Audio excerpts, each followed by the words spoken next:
Commission में इससे पहले बहुत से बड़े बड़े लोग चेयरमैन रह चुके हैं और उनका बहुत बड़ा कंट्रीब्यूशन भी रहा है। खुसूसन रहमान खान साहब ने जब वो चेयरमैन थे 93 में, उन्होंने कर्नाटका का पूरा माइनॉरिटी मुस्लिम्स का सर्वे करवाया। वो एक बहुत बड़ा काम था, मैं जानता हूँ। हुकूमत कर्नाटका ने रिटायर्ड IPS ऑफिसर और former inspector general of police U Nisar Ahmed को कर्नाटका अक़लियती कमीशन का चेयरमैन मुकर्रर किया है। यू निसार अहमद ने बाज़ाबिता तौर पर अपना नया ओहदा संभाल लिया। कई मुमताज मुअज़्ज़िज़ीन और मजहबी स्कॉलर्स ने अक़लियती कमीशन के दफ्तर में उन्हें मुबारकबाद पेश की। निसार अहमद ने बताया कि उन्हें इस तरह का ओहदा मिलने की कोई उम्मीद नहीं थी। हालांकि कमीशन में बड़े बड़े लोगों ने खिदमात अंजाम दी हैं। खासकर के रहमान खान का जिक्र करते हुए कहा कि उन्होंने इस ओहदे पर रहते हुए रियासत में माइनॉरिटी मुस्लिम का सर्वे कराया था, जो कि कम्युनिटी के लिए बड़ा कारनामा था। देखिए, इस तरह का कोई पोजीशन मेरे लिए नया है। ऐसी किसी पोजीशन की उम्मीद नहीं थी।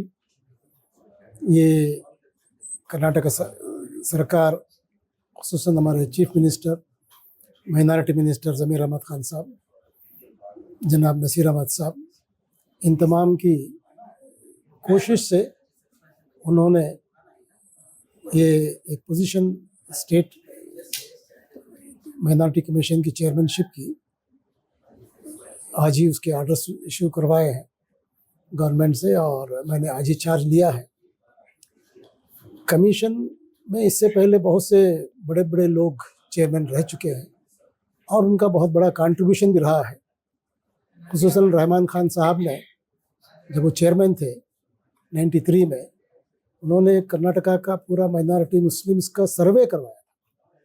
वो एक बहुत बड़ा काम था, मैं जानता हूँ। उस वक्त मैं, चूँकि मैं उस वक्त कर्नाटका स्टेट बोर्ड का एडमिनिस्ट्रेटर भी हुआ करता था और ये बहुत बड़ा सर्वे का काम था। इस तरह के हर ज़माने के हर वक्त जो चेयरमैन रहे हैं कमीशन में, उन्होंने काम किया है। अब उन तमाम चीज़ों को सामने रखकर अब इस वक्त कमीशन इन आज के हालात में क्या काम कर सकता है, इंशाअल्लाह मैं बुलंद बांग दावे तो नहीं करूँगा, क्योंकि मुझे काम करने से मतलब है। यू निसार अहमद ने कमीशन के लिए अपने स्ट्रेटेजिक प्लान का खाका पेश किया, जिसमें रियासत भर में अक़लियती मुतासरीन के लिए एक हेल्पलाइन कायम करना, जुर्माना अदा न करने की वजह से कैद अफराद की रिहाई के लिए तरीक़े कार बनाना जैसे अहम उमूर पर तवज्जो दिलाई और सिविल डिफेंस और होम गार्ड्स में अक़लियती नौजवानों की भर्ती की हौसला अफजाई करना शामिल है। काम हो जाए कम्युनिटीज़ का, क्योंकि ये सिर्फ मुसलमानों का नहीं, पूरे माइनॉरिटीज़ का है, जिसमें सिख, क्रिश्चियंस, बुद्धिस्ट, ज़ोरास्ट्रियंस वगैरह सब आते हैं। तो इन तमाम कम्युनिटीज़ को एक प्लेटफॉर्म पे लाना, एक जगह जमा करना और इन सब की तरक्की के लिए क्या काम हो सकता है स्टेट लेवल तक, इंशाल्लाह कमीशन के इख्तियारात में जो भी हैं वो हम लोग उसको पूरा इस्तेमाल करते हुए काम करने की कोशिश करेंगे। अपने मंसूबे के तहत काम के दौरान रियासती कांग्रेस हुकूमत की जानिब से रुकावट के पेश नज़र बताया कि कम्युनिटी की खिदमत के दरमियान किसी की परवाह किए बगैर काम करेंगे। ये बताएगा कि हम इन मामलात में, क्योंकि ये सब सेंसिटिव मामलात हैं, हसास मामलात हैं, हम लोग एज पुलिस ऑफिसर्स डील कर चुके हैं 35 साल, जानते हैं इसको कैसे डील करना है। हम लोग जिस तरह से इसको डील किया जा सकता है उसको डील करेंगे, मगर जब बात ऐसी आती है जहाँ पे हमारी जो नेचुरल जो हमारी जो ये हैं राइट्स हैं, हमारे हुकूक़ हैं, अगर हमारे हुकूक़ को पामाल किया जा रहा है तो हम उसे खामोशी के साथ देख नहीं सकते। उस वक्त जो भी ज़रूरी फैसला होगा वो इंशाल्लाह करेंगे। उम्मीद की जा रही है कि इस नई क़ियादत से कर्नाटका में अक़लियती हुकूक़ के तहफ़्फ़ुज़ और फ़रोग़ को यकीनी बनाते हुए अहम मुस्बत तब्दीलियाँ लाने की तवक्को है, जबकि वक्त ही बताएगा कि इन मंसूबों को किस हद तक पूरा किया जाता है।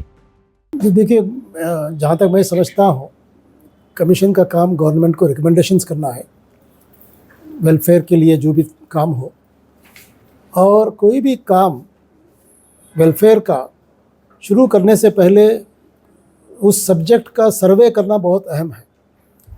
तो जब तक हमें पूरा डाटा सर्वे का हो जाए, जैसे रहमान खान साहब के ज़माने में वो काम हुआ था, अब उसको क्योंकि काफ़ी अर्सा गुजर चुका है, اب یہ اس کی سخت ضرورت ہے کہ سروے کیا جائے, ہمارا سوشو اکنامک ایجوکیشنل سروے ہو اور ہمارا کریکٹ پوزیشن معلوم ہونے کے بعد ہی ہم پالیسیز بنا سکتے ہیں, گورنمنٹ کو ریکمنڈیشن دے سکتے ہیں. اب اس کے بغیر ہمارے پاس کوئی ڈاٹا نہیں ہوگا, سروے نہیں ہوگا تو ڈاٹا نہیں ہوگا, ڈاٹا نہیں ہوگا تو ریکمنڈیشن نہیں ہوگا. تو ایک سروے ایک بیسک نیڈ ہے جس کو ہمیں کرنا چاہیے. ہم کوشش کریں گے اس مدت میں, جتنا بھی میرا ٹرم رہے گا, پتہ نہیں کتنا مدت رہوں گا میں, جتنی بھی مدت رہے گی کوشش کروں گا کہ پوری قوم کو لے کر پورے تمام لیڈرز جو کمیونٹی کے لیڈرز ہیں, ان تمام لوگوں کے کوآپریشن کے ساتھ کمیونٹی کا ایک سروے کیا جائے. آلریڈی ایک socio economic survey cost survey کے نام پر ہو چکا ہے.